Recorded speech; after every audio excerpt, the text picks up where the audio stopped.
Hi everyone, we're going to take a look at Bible Reader and Bible Reader Plus. So, open it up right here and see what we've got. Okay, so once it opens up, you can scroll using your finger, just like most things. You can also rotate if you would prefer to read it as a landscape. To go to the next and previous chapter, you can swipe next, previous, and you can flip the direction or turn the swiping off if you don't like it very much. You can also turn on buttons to go next and previous if you like that better. Let's see, if you want to jump to a different passage, you can go up here, and we've broken it up into Old Testament and New Testament to make it a little bit faster. So you can go New Testament and then scroll down to Philemon and choose a chapter. There's only one, and jump to that chapter. So everything happens pretty instantaneously. It's all pulled down from the internet and cached as you go. So like while I'm reading this chapter, it's been downloading the next one. And so I have Hebrews and so on and so forth. You can also choose to kind of preempt that and force everything to download on your own by going to Preferences. And here you can change the font size, turn off landscape, change which Facebook application you like using for sharing. You can customize your favorites for which ones show up in the version drop-down.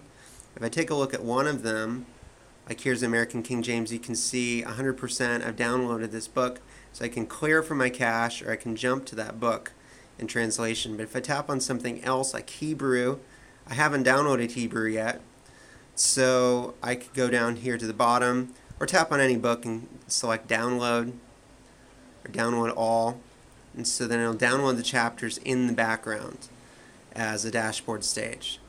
So right now it's going to show as stopped because I'm on airplane mode so that I don't get bothered by a phone call while we're doing this demo, but it will download the chapters while in the background. So you can close Bible Reader and let it do its thing, or you can swipe away that stage if you want it to stop downloading for some reason, for battery life, or you just have to use the internet for something else.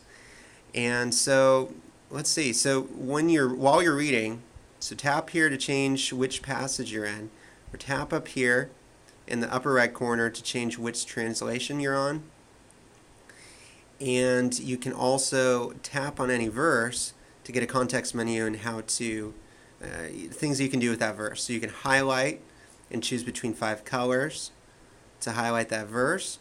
You can also tap the verse and share, and you can share to Facebook, to messaging, or email. If you tap any one of these, it will open up the application and it will push it in there. So like here it's opening up Facebook, and I don't have an internet connection right now, but it opens up Facebook and it pushes it into your status. So you can either send it as is, or you can add a little bit more to it to say why you like it. You can also copy. So if you have another application that you want to use, you can copy. You can also go up to the top and copy all to copy everything in the chapter. So these features, though, there's two types of translations. There's online only translations and then just normal translations. And this is they're red and blue.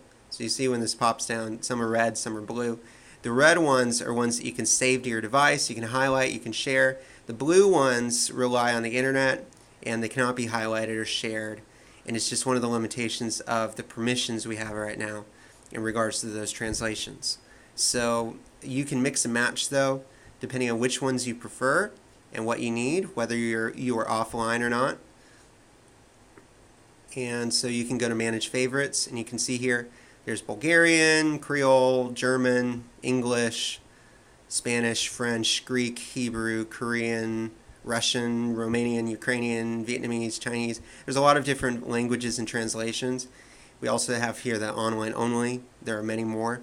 I believe right now there are a total of 92 translations between the two of them. About 30 of them are red and 60 of them are online only.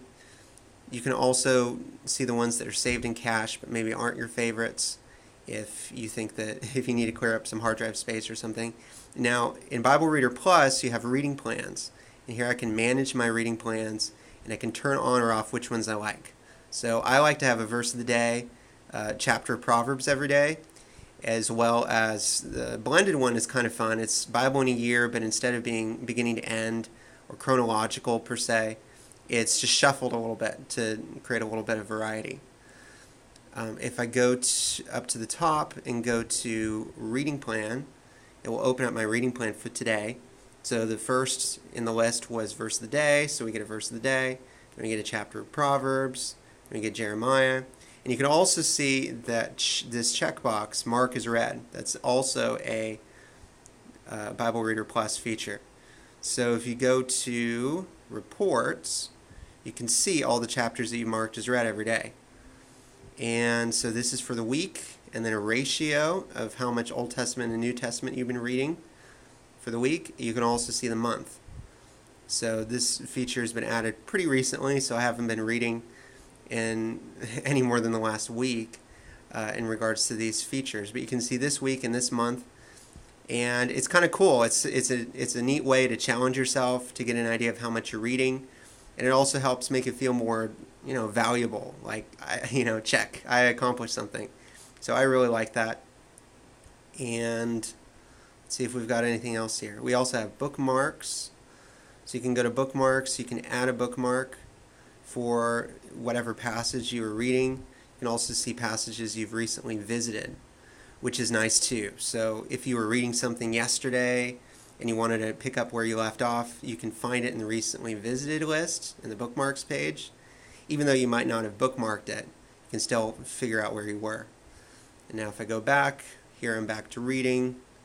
Again, I can swipe, and let's see if I can open this up. If I hit the space bar, it will scroll one page at a time. So that's also really nice, depending on what you're doing. And then you can mark it as read and move on, or share it, or whatever you want. So we really hope that this will help everyone get into the Bible more and just read it. I hope you have a great day. And that is Bible Reader Plus and Bible Reader.